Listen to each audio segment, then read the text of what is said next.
You know what they say on TV? Push one of Epi's stat. Yeah, nobody actually says that. Exactly. Welcome to the real world of nursing. I'm Millicent Olulade, better known as Nurse Millie. And I'm Nurse Tara. And we're surviving 12-hour shifts, nonstop call-lights, and pure hospital chaos. And each other. This is Shift Happens, where we talk about what really happens on and off the shift. Okay, so are we going to start a Shift Happens at Night, HS? Well, today we are talking about boundaries at the bedside. Welcome to Shift Happens. I am Nurse Millie and I'm Nurse Tara. Tara just got back from vacation, so she is just really feeling herself today, and we are just going to roll with it.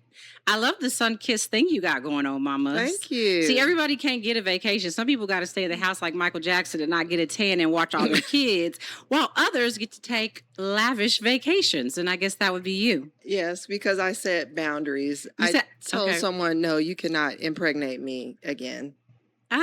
Another nighttime Shift Happens episode. We can definitely discuss that. Comment, like, and subscribe if you'd like to see Tara at night. Shift Happens. It goes down. Well, you know what, Tara? I'm actually kind of excited about this episode because I feel like I'm going to learn a lot from you. As you know, I do not set boundaries at all with anybody, and that's why my kids run all over me. And I've had some people be not so nice to me. So I really am curious to hear your perspective about setting boundaries. So we are going to talk about feeling guilty for saying no to a patient or to your job. Somewhere along the way, many of us were taught that good nurses never set boundaries. It's kind of like customer service. The customer is always right. Yes. And lastly, but what happens when constantly giving leaves nothing for yourself? I feel like that's me. What did Lauryn Hill say? But you rather make it hard. You read that letter out. Okay, you know what I mean? Like you read that letter out and I felt like you were reading me out loud. You know what I'm talking about? Okay, fine. I mean, I know that song, I guess. Yeah, but you know the line I'm talking about where she's like, you read the letter and basically you were calling me out. I just know okay, never mind. Just scrap that. It's awkward now. Okay. Look, I just know the chorus. Sorry. It's but okay. What did she say? She was like, you read my love letter aloud. Like basically you put all my feelings on blast. Like. And then you didn't do what? Well, I don't really know. I didn't get that far. But I feel like this is blasting me. Okay? Anyway, go ahead, Tara. You feel attacked. I feel attacked. Kind of like in church when the pastor is like, yeah, I'm speaking straight to you. Yeah. And I want to tell you. Okay, let me go ahead and exit now. Yeah. And you're like, oh, Lord. Yeah. Well, I'm Catholic, so that's how they do it in the body of Christ Pentecostal church. Okay. You feel like, oh, Lord, are you talking to me? Yeah. So compassion shouldn't require self-sacrifice every single day. What does that mean to you? Compassion should require. So just because I'm compassionate and I'm caring doesn't mean I should not take care of myself. Yeah. And just give myself up as a sacrifice. Yeah. Like I don't want the Cyclops to get me. Yeah. Yeah. You know, not the Cyclops. Remember on Hercules when they give up? I didn't watch that. Oh, well, they used to sacrifice the pretty maiden. Okay. And I feel like I am indeed a pretty maiden. I'm done. So I feel like maybe they would sacrifice me to the Cyclops or the ugly monster. I think Beauty and the Beast was more my era. Okay. Okay. So it was like one. Okay. Setting boundaries doesn't make you a bad nurse. It might make you a better one. Mm-hmm. And today we're talking about one of the hardest skills in healthcare, protecting your peace. Mm-hmm. Okay. So what is our chief complaint today, Tara?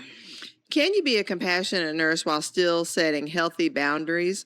Or does healthcare make us feel guilty for putting ourselves first? So what are your thoughts about that? I think we definitely feel like the sacrificial lamb. Okay. We're always asked, stay late. Oh, yeah. Work harder. Yeah. And if you don't, well, why can't you? I feel like it's expected. So if I call and ask you to stay late, it should be expected that you're going to work. Yeah. You feel obligated. Yeah. Or if you say no, no is a sentence. N-O, period. But sometimes people feel like they have to address the no. and give an explanation where really you don't require an explanation on why you don't want to work late or why you feel like, we shouldn't be overstaffed. Like, hey, I came to work expecting to have 5 patients and now I have 8. Like, what's going on here? Well, we're short, so. Yeah.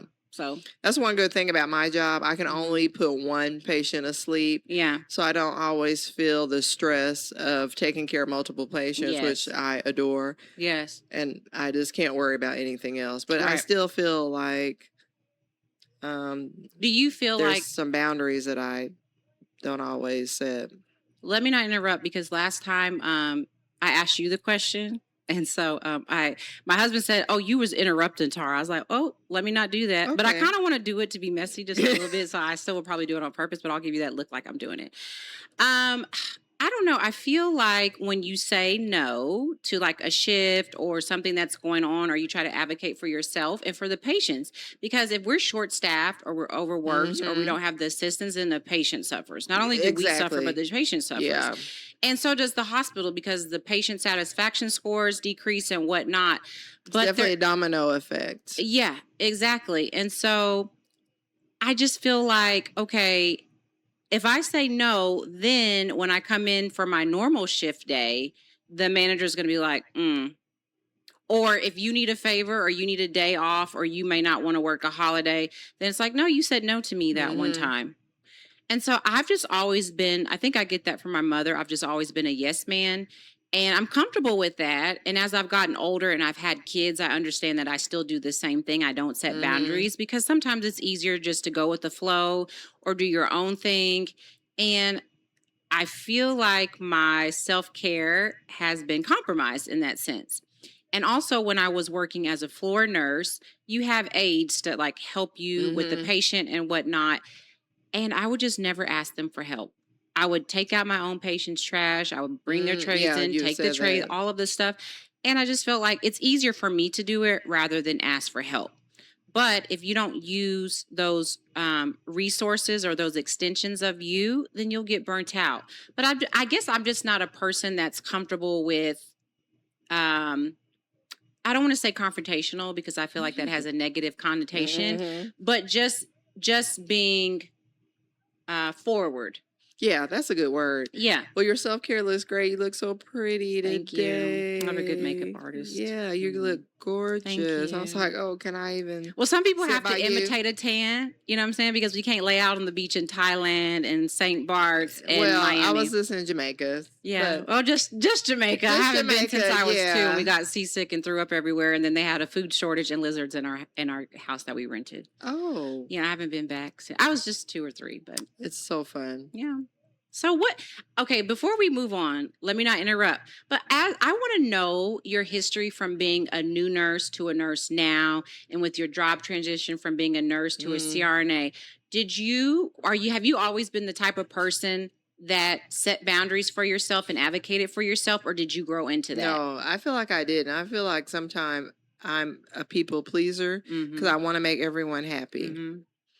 And sometimes I will sacrifice myself. I feel like I do that now. Like, I'll do it. Or today someone asked me, could I work tomorrow? But I have so many things to do.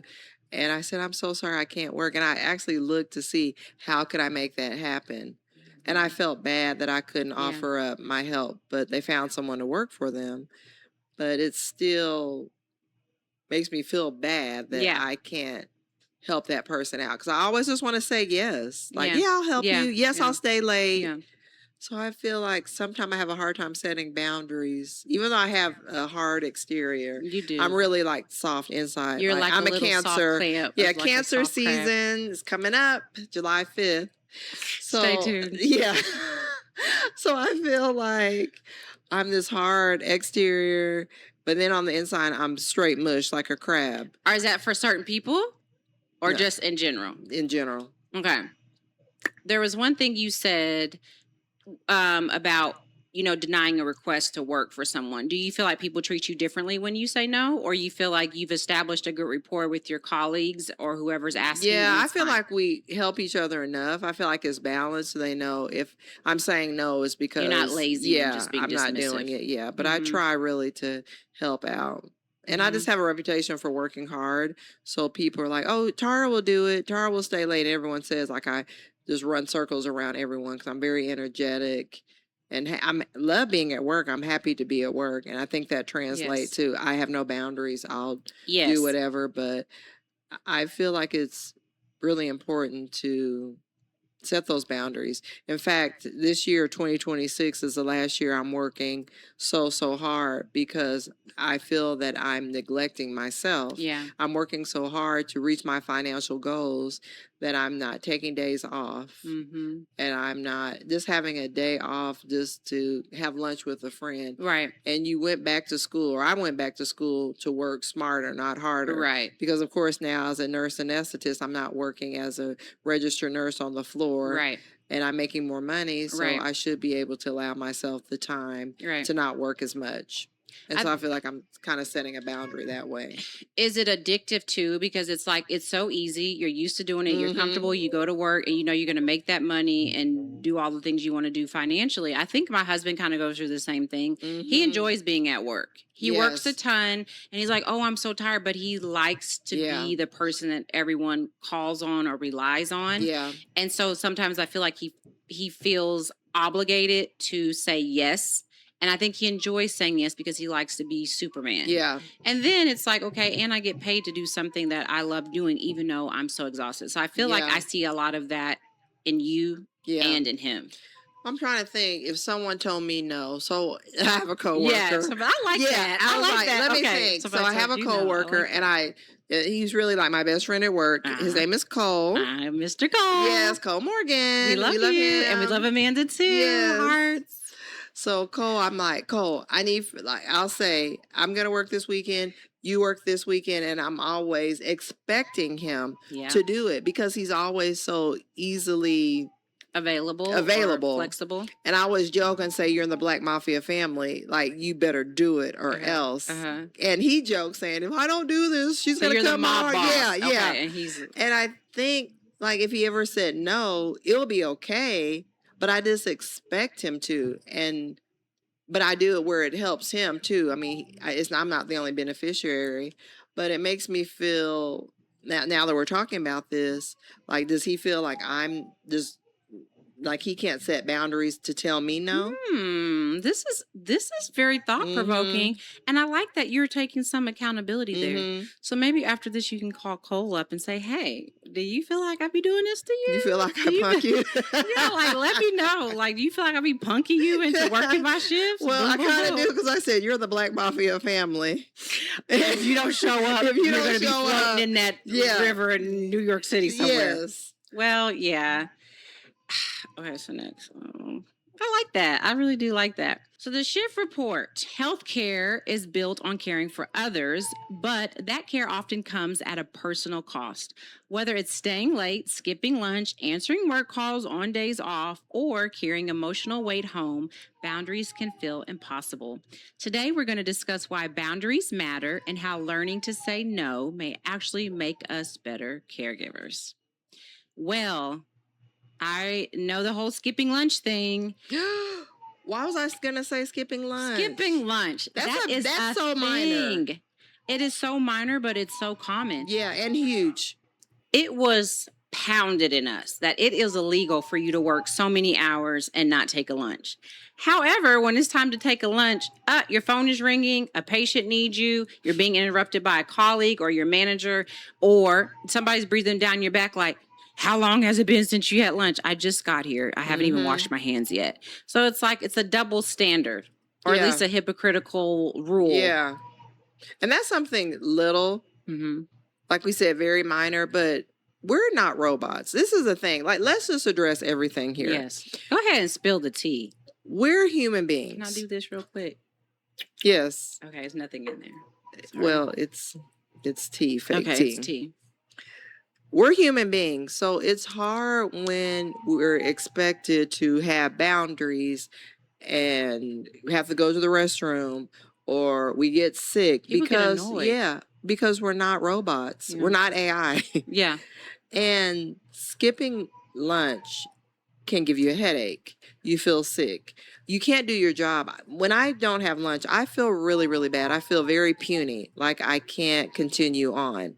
And sometimes they're like, oh, can you eat in between cases?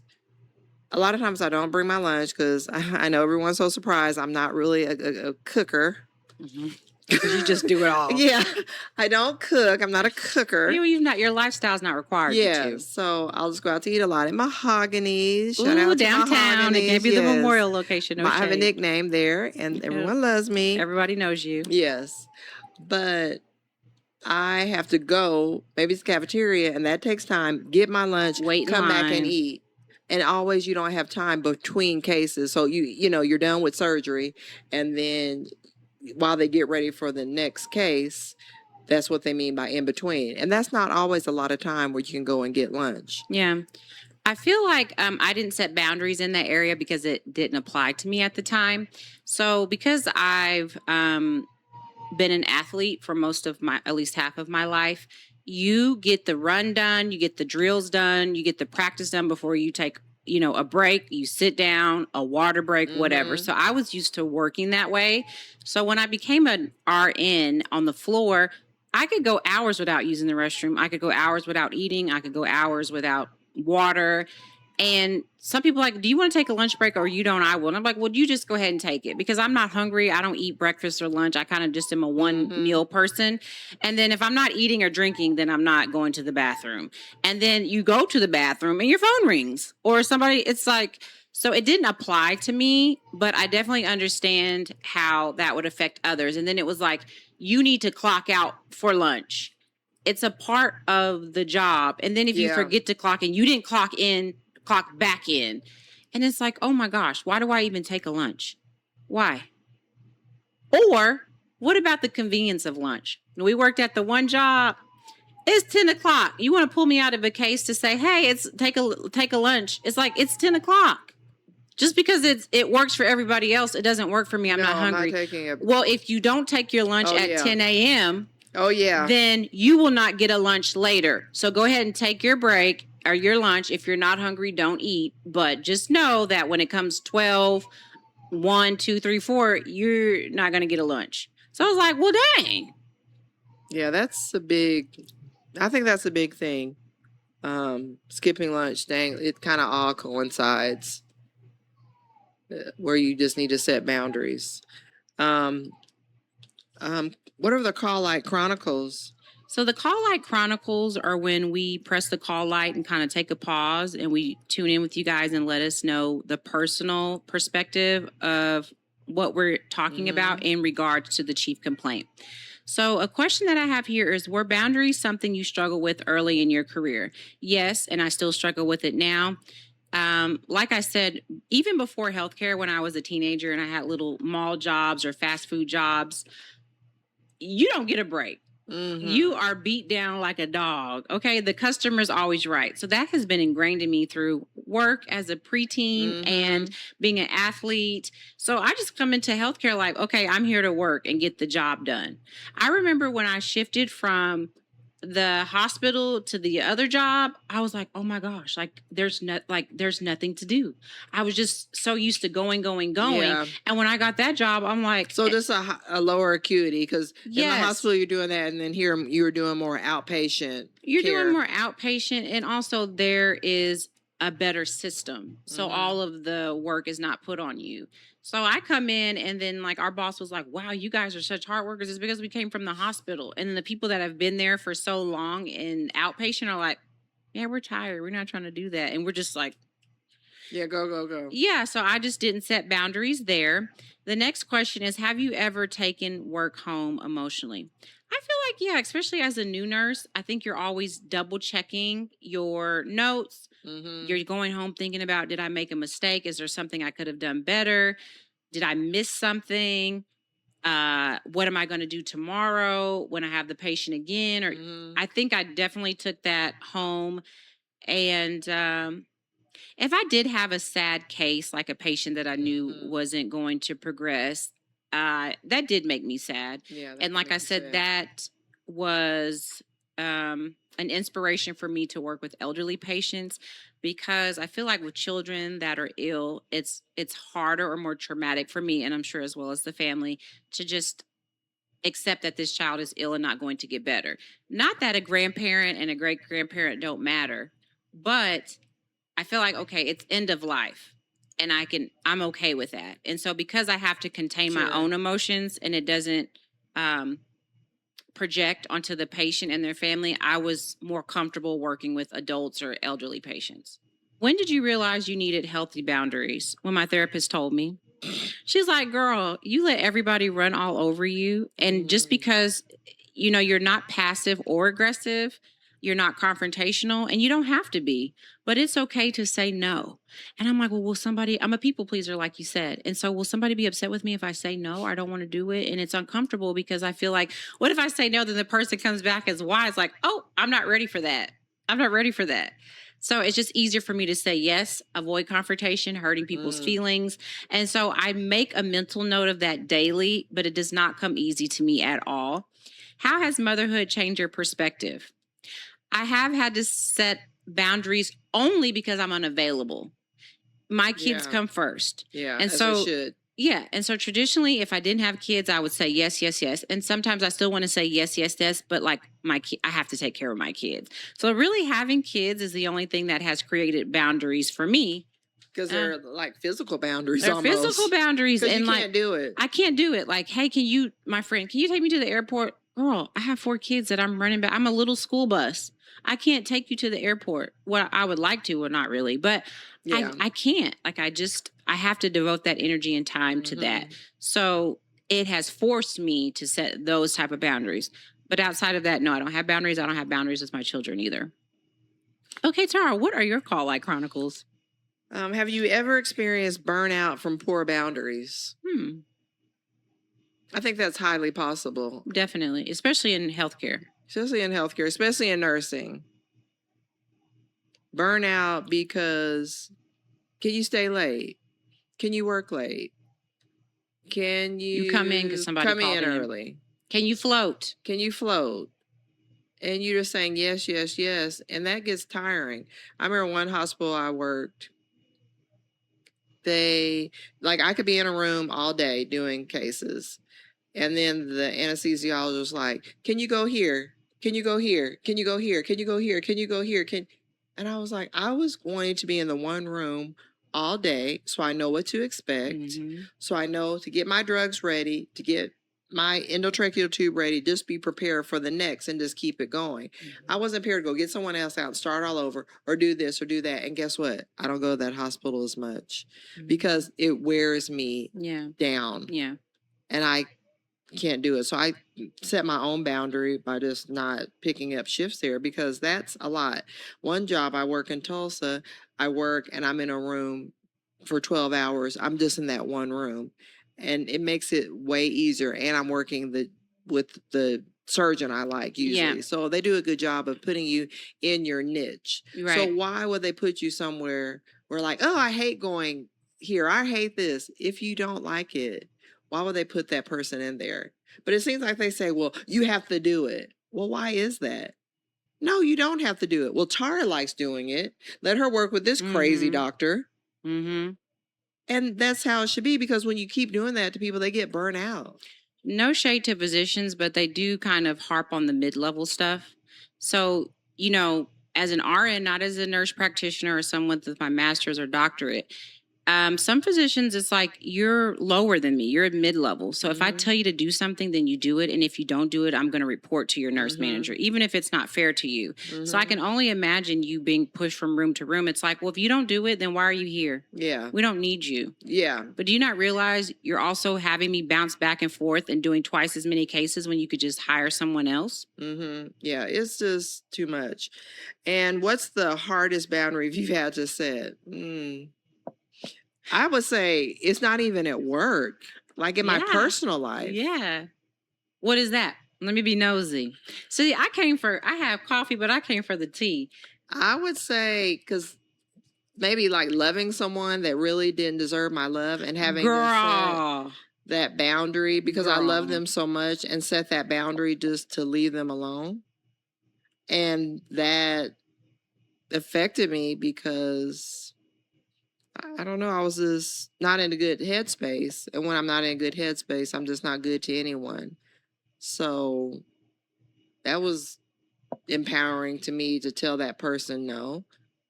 Well, was it just that you were tired and fed up and then you said no, or what was it that made you set that boundary? Like, I'm a Cancer. Again, Cancer season. Girl, nobody know what that means.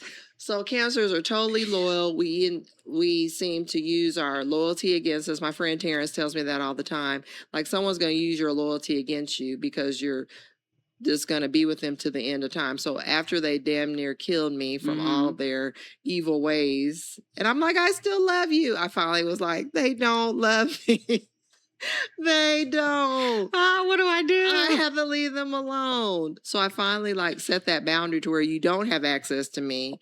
I'm not going to help you. I'm not going to be this ride or die chick for you. It's done. And I feel like at work, I think I'm pretty good about setting, because everyone's like, Tara, we're not, because people are scared of you.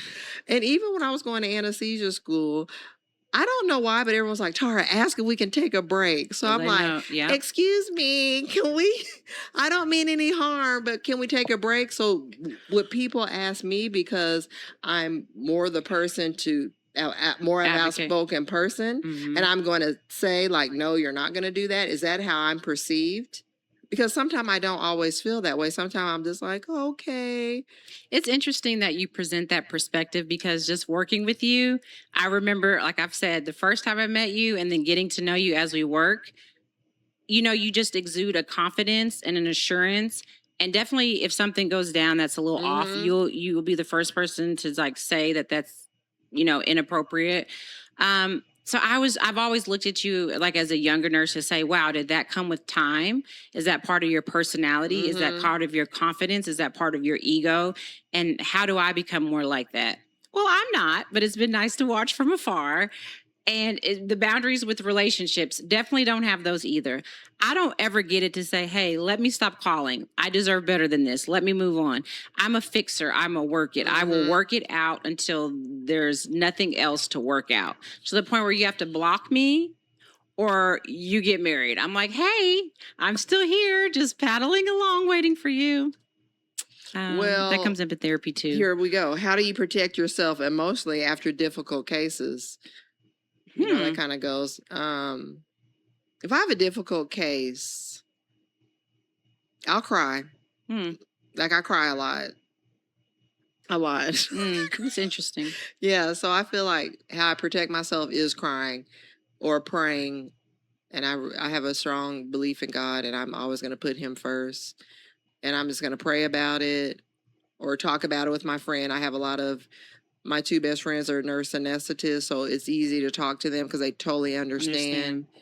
But I'm going to cry about it. And I feel like letting that out is how I cope with it. And then what advice would I give to new nurses? Oh, gosh. New CRNAs. There's so many things. I know. New. Good and bad. Maybe new nurse anesthetists. Just, I would say don't work as hard. Well, if they have a financial goal they want to meet. Well, don't do it. I always tell people, I was like, don't go out and buy a Range Rover. Stay like you're poor. Who wants to do that? And just work and enjoy your life. Because I feel like I've always worked this way, and it's almost a curse that I feel like I have to work so many jobs because I enjoy doing it. And I'm tired of it now. Not tired of working my job, but just tired of working so much, only because I've started this pattern. So maybe don't ever start the pattern. You can still have a financial goal and take care of it, but don't do it to the extreme. I work 7 days a week. That's a lot. That's a lot. I think to piggyback on what you said, it's also to recognize when you're starting to get burnt out. You know, with my husband being a physician, I feel like I'm talking to him when I talk to you. He has the exact same thing. And, you know, he protects himself emotionally a little bit, but he'll say, if a patient passes away, he'll come home and he'll be really upset. It worries him. It bothers him. He's like, am I working so much that I miss something? And I'm like, babe, the patient was on comfort care. I don't want to be dismissive of that patient's life, but due to their comorbidities or their age or whatever their admission diagnosis and all of those things were, the likelihood of them surviving a week very low, is very low. And so you can't save everyone. Yeah. And he takes that home. And we do want to save everyone. You want to save everyone. And we want to say yes to everyone. You want to say yes to everyone. We want to be everything to everyone. You want to be everything to everyone. So, since we have been posting on all of our socials, Shift Happens Podcast on Instagram, Facebook, and TikTok. Oh, we're trending. Yes, we're trending. You can also find us on YouTube, Apple Podcasts, and Spotify. I have noticed some anonymous admissions. So I'm not going to name any names, but we are going to read some of the admissions that our patients or our colleagues wanted to submit. So number one is I answer work texts even when I'm off because I feel guilty if I don't. I don't. You don't? Because I have my phone on mute. So do you feel bad? People like, I tried to reach you.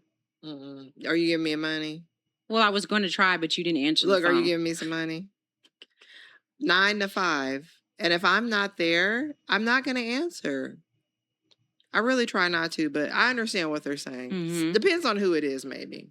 So what advice would you give to that person to feel guilty? You just gotta, don't feel guilty. You did your shift, honey. You're off work. Shift. You got to, shift happens. Shift happens. They got to figure it out. They got to figure it out on their shift what's going to happen without you. They got to figure it out. Yeah, exactly. Girl, you know when they call me to come in, somebody did show up. I'm like, I'm coming. I'm on my way. Are y'all going to pay me double, time and a half? Oh, yeah. Okay, I'll be there. Even if you don't, I'll still be there. Oh, these make me sad. Well, it's true. We need to talk about it. I've skipped lunch so many times that I stopped noticing. Now, that's messed up. That's messed up. It makes me sad because we're talking about these boundaries at the bedside, and they're like, oh, it doesn't matter if you get lunch. If you said that to a lay person, they're like, oh, no, I'm getting lunch. Yeah. The expectation is not there. And it's like, hey, can you cover my patients? No, because I have 8 people that I'm trying to take care of too. So, So I guess we all go through that. So what would my advice be to somebody that I've skipped lunch so many times I stopped noticing? Well, I know that we used to have like staff meetings or team meetings, and maybe that could be a topic that you could bring up and discuss and say, hey, I'm not trying to rile anything up, but does anybody feel this way? Is anybody experiencing this? And how can we make it better?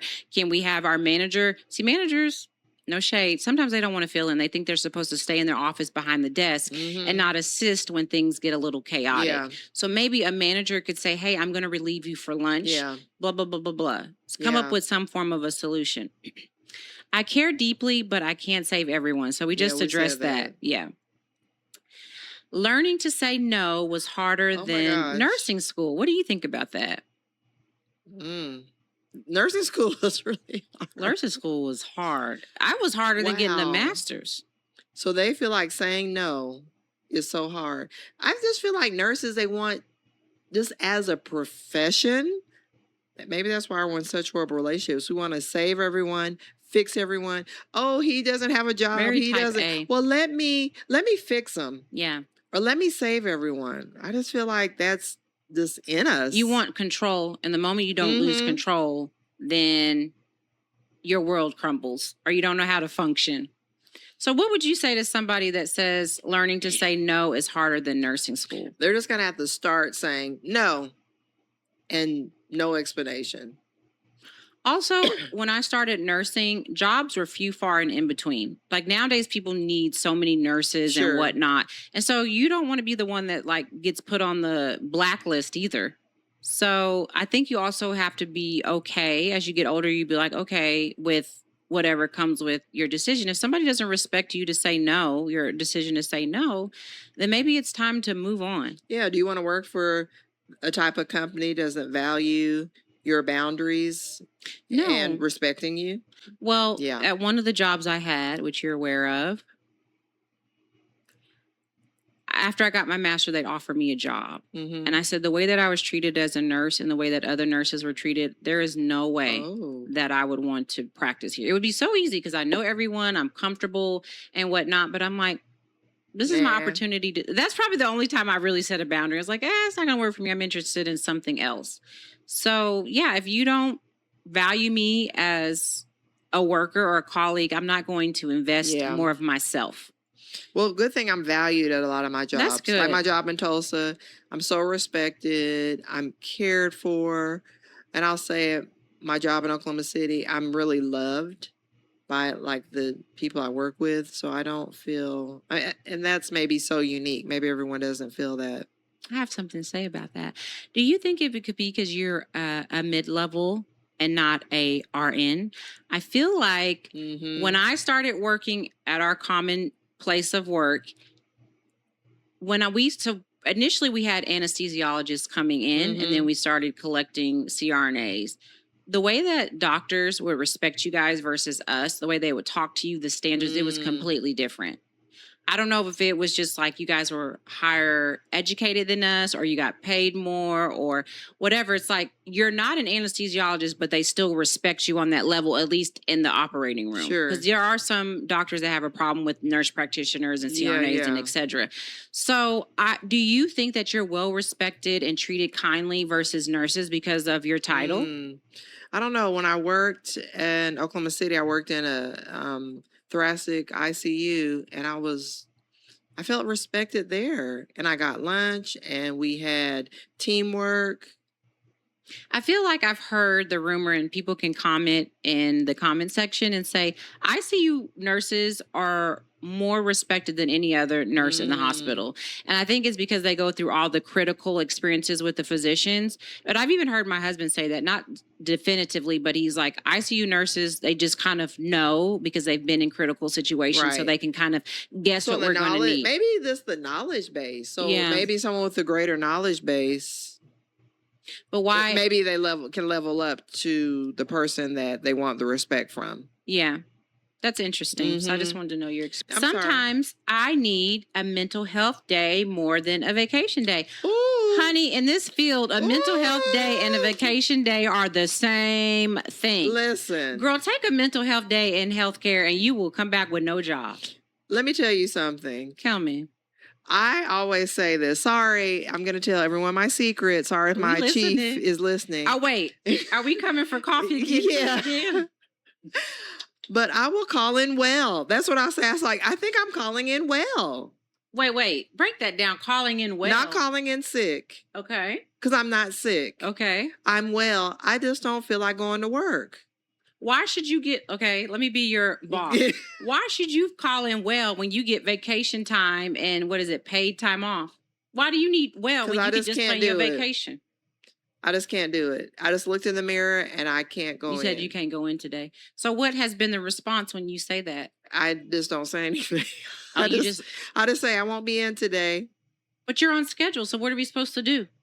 They don't say that. I just say I won't be in today. And they just scramble behind the scenes. And I don't know what they do. So do they treat you differently when you come back in the next day? And you don't lie and say, oh, I'm sick. Okay. Legally, no one can ask you about why you're calling in. Legally. Okay. All you have to say is yes. All you have to do is say I'm taking leave. Period.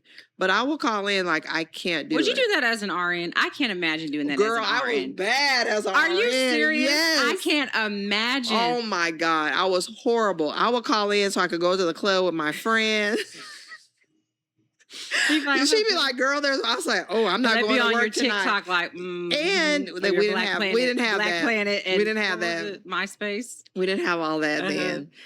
But I would like, she's like, it's a party. I'm like, oh, work is in the way. But I think I was a lot younger because I was in my 20s and a little bit more immature. Yeah. But I'm glad I did. Yeah. Because I want to go that party. Don't you get written up after so many call-ins? Yeah, I'll take the write-up. Was you getting written up like that? Kind of like, this is the thing. My aunt says, either you come in now and won't be in trouble, or you stay outside and play and you're going to get a whooping.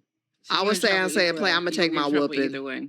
I'm going to get my whooping because I'm going to have fun. Okay, well, I respect that. Honey, that was not me. Every time my phone rang, I was in. And people don't understand, just because it's a sick day for you, it's raining, snowing, hail, the hospital's still open. The clinics are still open. You've got to go into work. Break room check-in, food for thought. I want you guys to let us know What's one boundary you've had to set to protect your peace at work or at home? Share these answers in the comments or send us a DM because your response may be featured in a future Nurses Station. So let's go on to the Nurses Station. So we're going to ask, hold on, boo. How do you leave? Okay, so the Nurses Station, we want you guys to check into the Nurses Station because we at the desk doing notes on the computer, and we want you to let us know, how do you leave work at work? How do you handle guilt when calling in sick? Is it okay to say no to picking up extra shifts? How do you deal with emotionally demanding patients? And what's one boundary every new nurse should establish? So check into the Nurses Station and also let us know, and we will get back to you if you send us a DM or comment below, and we'll give you our advice. Tara, I think it's time to diagnose on this episode. What do you think? Yes. Boundaries protect compassion. They don't diminish it. Burnout often begins where boundaries end. You can't pour from an empty cup. Stanley Cup. Saying no doesn't mean you care less. Healthy nurses provide healthier care. I think that's a great diagnosis. Mm-hmm. So our treatment plan, I'm going to tell you what my treatment plan is, and I think I'm going to send it via e-script rather than writing a prescription. Do you like that? I do love it. Protect your time with the same intention you protect your patients. Ooh, Lord. See, that puts some things in perspective to me because I don't be protecting my time. But when I think about the liability you have with somebody else's life, that changes a whole different outlook. What is your treatment plan or your prescription? My prescription, practice saying no without apologizing for taking care of yourself. Boundaries are part of professionalism. I like that. I like it. I like it. How often would you prescribe that? Once a week or twice Every a day? day? Every day. Okay. Discharge instructions. If listeners only remember one sentence from this episode, this is what it would be. You can have a big heart and still have healthy boundaries. That sounds like something my therapist would tell me. It's so good. It's so therapeutic. And then the medical term of the week is burnout. A state of physical, emotional, and mental exhaustion caused by prolonged workplace stress that has not been successfully managed. I feel like you can find burnout in any profession. Yes. But I think the most important point to take home with that is to recognize it and then have a plan. All right, that's our time. The charge nurse is already looking for us. Thanks for working with us. And if you enjoyed the episode, make sure to hit subscribe on Apple, Spotify, or wherever you listen. And follow us at Shift Happens on Instagram, TikTok, Facebook, so you don't miss the chaos. I'm Nurse Millie. And I'm Nurse Tara. Please don't hit the call button. We are clocked out.